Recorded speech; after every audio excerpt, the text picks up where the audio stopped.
Mərhəmət duyğusu səndə yoxdursa, tutduğun orucun nə mənası var? Süfrəndə yoxsula yerin yoxdursa, bir ay ac qalmağın nə mənası var? Tərəzin çəkidə əyri çəkirsə, dilin zəhər kimi qəlb incidirsə, əlin rüşvət alıb rüşvət verirsə, qıldığın namazın nə mənası var? Yalandan and içib alver edənlər, arvaddan xəbərsiz əyri gedənlər, haqsızdan pul alıb haqlı edənlər, o həccə getməyin nə mənası var?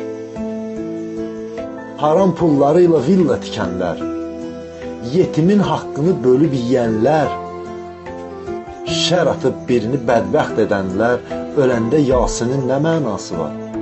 Nə mənası var?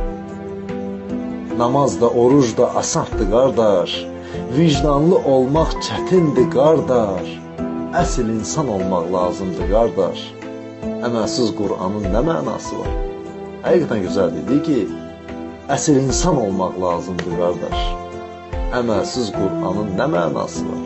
O qədər oxu ki Qur'an ayələrini, o qədər yaz ki Qur'an ayələrini, o qədər Qur'andan sitat gətir ki, əməlində yoxdursa, əməlsiz Qur'anın nə mənası var?